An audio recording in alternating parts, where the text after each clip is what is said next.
Hi, it's me, your Void, and I read some books in June. I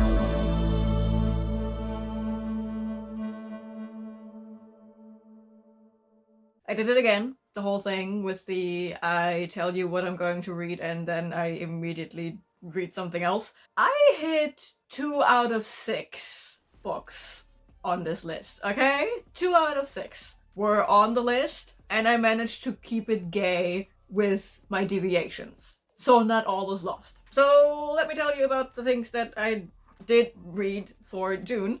First thing I read was Hell Followed With Us by Andrew Joseph White. This one was on my TBR for the color red, and I figured out, I knew it before, but I forgot to mention it. I said that this is a stretch to call it red as a cover, but if you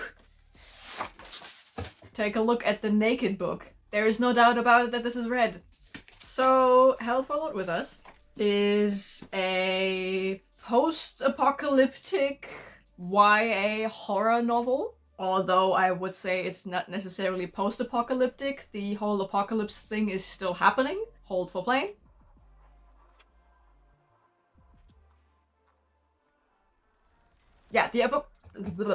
Yeah, the apocalypse in this one is still kind of ongoing, and we follow Benji, who was pulled into and raised in the religious fundamental cult that is responsible for this apocalypse. They unleashed a virus they call the Flood, and it basically turns people into fleshy zombies, but they can be controlled. It's a whole thing. It makes sense if you read the book. It's very hard to explain it if you don't read the book. But yeah, we follow Benji from the moment he runs away from this cult. And he runs away, and on his way away, he gets picked up by some other teenagers who turn out to be people who survived the apocalypse because they happened to be at a youth club thing when everything went down, and they just immediately followed social distancing rules and put on their masks and, did the things you should do during a pandemic, and that is how they survived the initial wave of infection. And now they are trying to survive in this tail end apocalypse world. Benji has a problem, mainly that he was infected with a specifically engineered strain of this flood virus that will slowly turn him into this lovely creature you see on the cover, actually a bit more horrific. And that creature is called a Seraph, and this cult wants to use the Seraph to then control the flood virus a bit more and basically finish the apocalypse they started a bunch of years ago. So much for the plot. This book made some waves because the main character is trans, and all of the characters in here are on the LGBTQIA+ spectrum in some shape or form. And the love interest is also on the autism spectrum, so there are very unique character dynamics in this one. Hold for plane.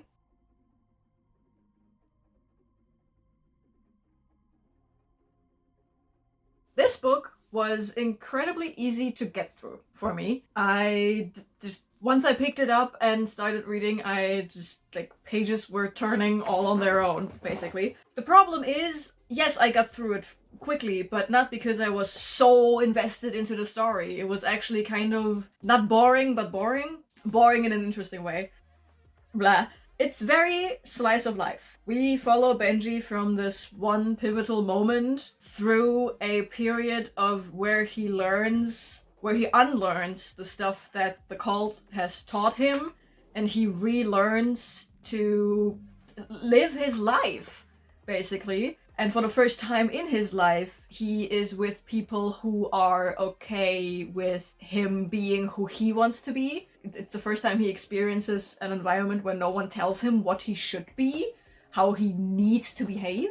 He can just be himself amongst these other queer characters. And they're like, oh yeah, okay, cool. Woo. They meet for the first time, and they're like, hey, what's your name? Okay, cool, it's Benji. What are your pronouns? And he's like, what? And we just follow him through this unlearning, relearning phase of his life while he has to deal with the fact that he's slowly turning into an eldritch monstrosity. One could say there are a bunch of ticking clocks in here.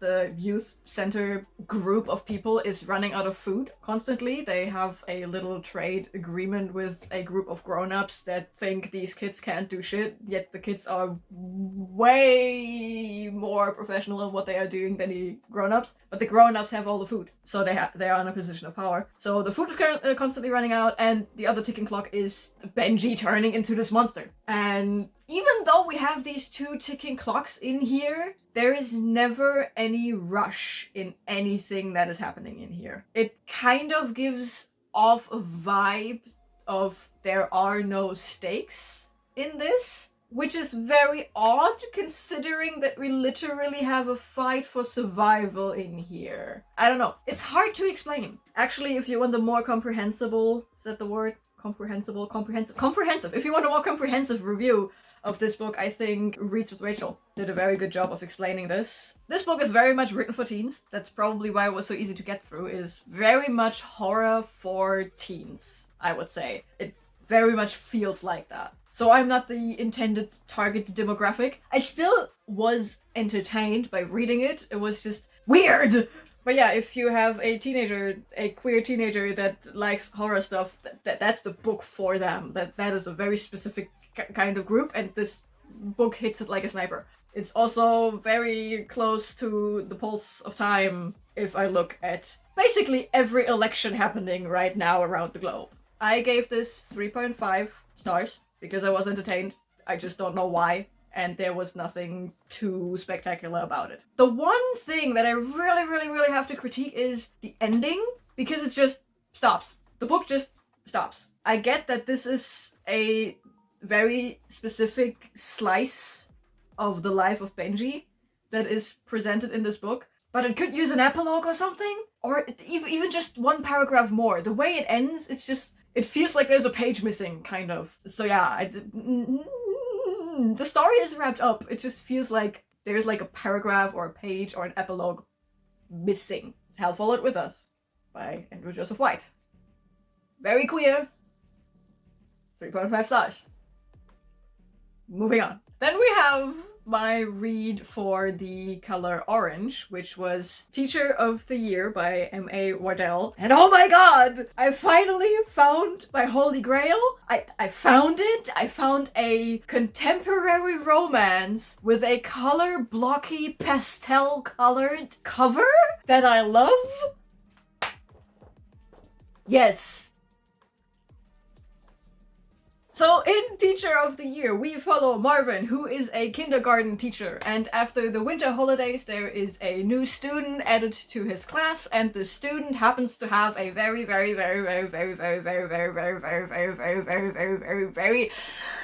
hot dad. And throughout the coming days, weeks, months, both of these characters, Marvin and Olin, the very hot dad, are meeting each other, and they are circling around each other in an ever-decreasing orbit until they finally have a stellar collision, Nova included. These characters are both absolute disasters. Marvin is just, yes. He is your average gay disaster. The closest personal connection he has is with his cat. I can't with this book. The characters are just so real. Every single relationship they have, their quirks, their insecurities, everything is so real and tangible and relatable. It's so good. I just love everything about this book. Can you tell? Plot. What was the plot? Ah yes, besides Marvin and Olin being on a collision course of love, Marvin is also nominated for something called the Teacher of the Year Award, which is like a title that has multiple rounds you can win. Marvin is in the background working to get this award because his school could use the prestige that comes with this award so they can get funding and the staff doesn't have to be cut down and stuff like that. And that clashes a bit with his want to be together with Olin because he thinks, what kind of image am I projecting to the Teacher of the Year award if I'm shagging the father of one of my students? So that's a point of chaos in the story. We have a couple of other points of chaos in the story.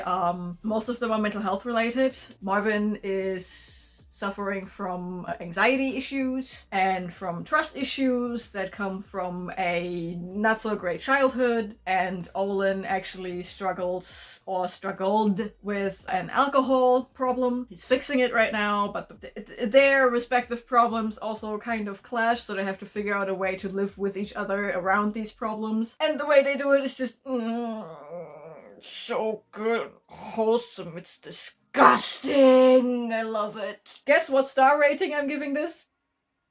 Correct. It's a full 5 stars. Up until this point, this might actually be my favorite book of the year, which saying that now is... But yeah, it's so good. It's so good. And those 2 reads were the only ones that I read that were on my original TBR. Sorry, not sorry. Oops. But as promised, I stayed gay. The next book I read was actually a NetGalley audiobook thingamathing thing that I was approved for. So I listened to Lord of the Lost Isles by Jules, Arbeaux. Always tempted to pronounce that in a French way. This is the queers in space. We have a character who sets out for revenge against a space pirate captain of sorts, because said space pirate captain killed his brother. So he curses the guy, and this curse connects them until it kills the pirate captain. But oh no, it turns out they are actually like fate bound. Which doesn't mean they are fated mates and they have to have a romantic relationship or anything. It just means their lives are connected in a way that is extremely strong. Like they were meant to live their lives in some sort of a relationship towards each other. It doesn't have to be a romantic relationship, because guess what? Our main character is Era Ace. I didn't know that when I started reading this book. I knew there was queer representation. I did not know we have an Era Ace lead, but we have an Era Ace lead. So yeah, this guy is now trying to find the pirate captain, because he cursed the pirate captain, and this curse makes it so that everyone who is fate bound to the guy also dies with him. The guy who cursed him is fate bound to the guy that is cursed, so he dies with him. That is the opposite of what the guy wanted to do. So both of these characters clash together, and our cursor, the guy who cursed it, why am I not naming them? It's Remy. Remy is the guy who cursed the pirate captain, and the pirate captain's name is Adrian. There we go. Remy sets out to find Adrian, and Adrian finds him, and Remy is then pulled into this whole pirate crew shenanigan extravaganza, and he learns, oh shit, I'm actually not just going to kill one guy and maybe myself on accident, I'm also going to kill his whole crew, which is fate bound to the pirate captain. And because I'm killing the pirate captain, I'm also probably accidentally going to kill 3 populated moons, because as it turns out, Adrian is the only person who is supplying these 3 moons with the adequate resources they need, including air to breathe. So they have to figure out how to break this curse that is historically unbreakable before they all die. I liked this book. I had a couple of issues with it. The first issue being you get all of the world building front loaded. Like right in the beginning, you get all of the world building of these bond things. There are more than just fate bonds, and there are different locations for the bonds, and there are different colors for the bonds, and there are people who can see the bonds, there are people who can interact with the bonds, there are people who can destroy these bonds, and there are people who can curse these bonds, and it's so much world building right from the get-go. So that was a bit especially because you get introduced to the same kind of world building throughout the book when it becomes relevant. When it was shoved onto me in the beginning, I was completely lost, but later on when it was sprinkled in when it was necessary because the situation had the bond or the situation coming up, then it made sense. In the beginning it lacked all context and it was very info dumpy, whereas when it happens throughout the story, I actually had an example for it every time it happened, which made it easier to understand. So that is one critique I have, like front loading all the world building, especially when you repeat it later on in the book. Like, why front load it that way? That is like one big critique I have. And then the travel sequences, I guess you could say, are something I take issue with, namely because it is hard to keep track on where you are. As far as I understood the setting, we have 1 planet and 3 artificial moons that were created when the planet was dying, and the surviving population was evacuated onto these moons until the planet had healed up enough that you could settle back in, and now they are using these moons as a prison of sorts for people who disrespect the environmental controls on the planet. But the way it is described, the planet itself is never described beyond it has a good natural habitat thingamathing thing going on. And then you have 3 moons. You only ever go to one moon, but sometimes you go to the other moons, but you never land on the moons. It's very complicated to figure out where you are right now at any given moment. I think the planet is full of islands, but the way the islands are described, I always thought they were like other planets in the system. The description of things was kind of weird at times. It was hard to follow. Are we on a planet? Are we on a moon? Are we on an island? Are we in a mansion? I lost track a bit. Now, this might not necessarily be the writing that is at fault here. Because, again, as I mentioned, I got this as an audiobook. So I don't have the print version to follow along with it. And that is one major problem I have when it comes to listening to audiobooks. If I don't have the visual correspondence to the words I'm hearing, I get lost so easily. So maybe it's easier to pinpoint your own location in the book if you actually read it and not just listen to it and lose track of things like me. This is another book that just kind of ended. This one specifically, I think there was just like a paragraph missing. Not a page, not a whole epilogue chapter. This one could have used another paragraph. Not even a big one. Like just a couple of lines to round everything up, to bring this end to an end. If that makes sense. So yeah, 3.5 stars for Lord of the Empty Isles by Jules Arbeaux. It's out now. You can read it. And I strongly encourage you to do it. And as you can see, this was my fill-in for the color purple. And then I deviated 100% from my TBR.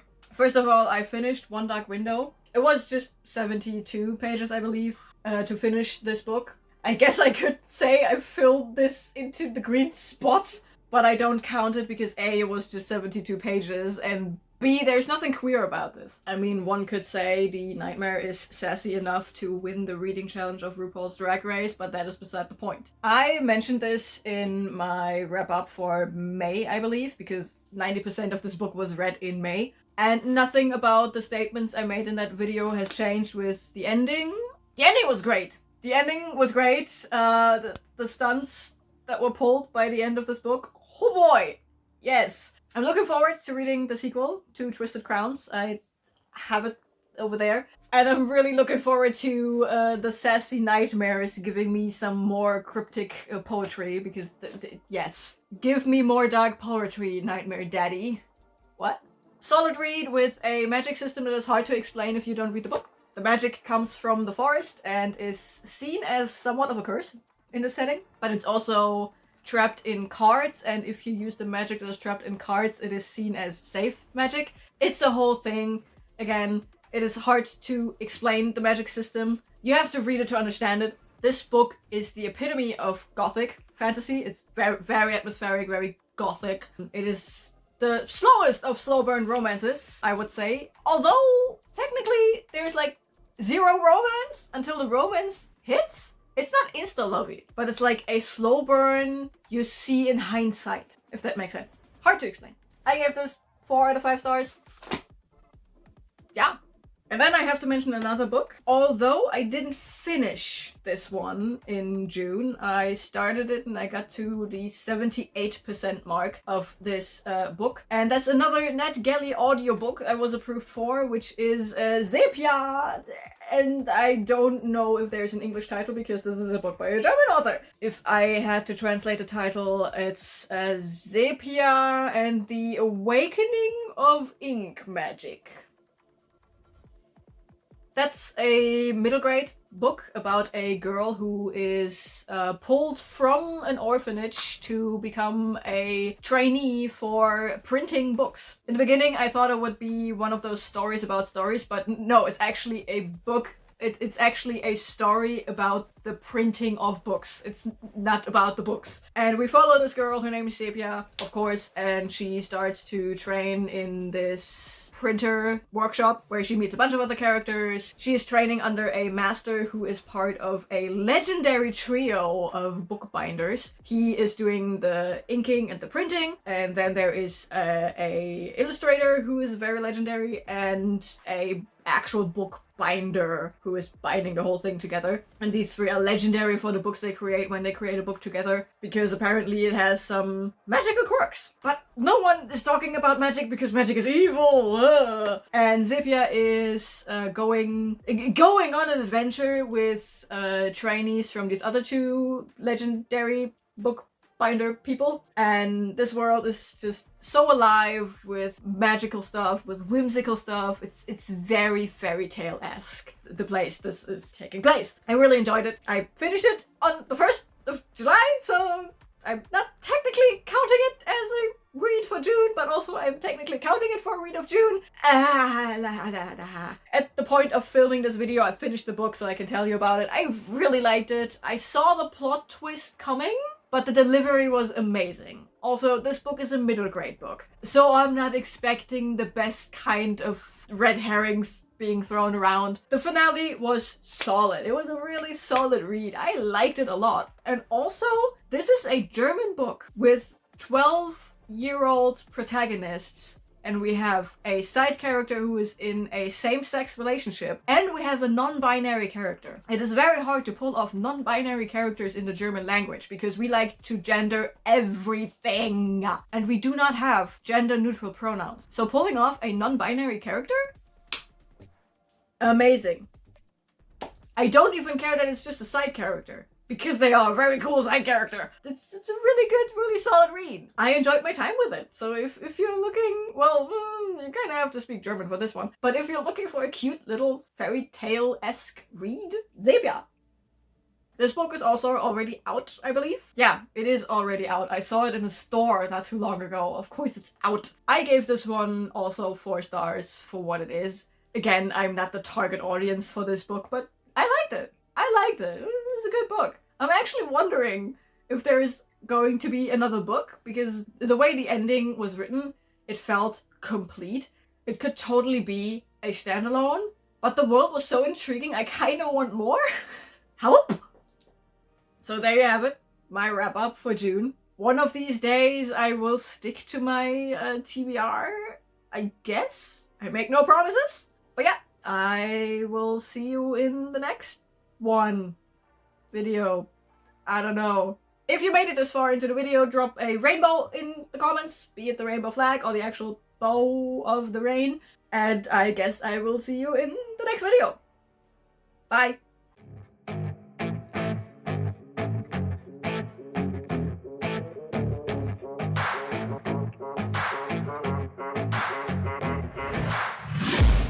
Oh, this energy drink was a mistake. Ugh.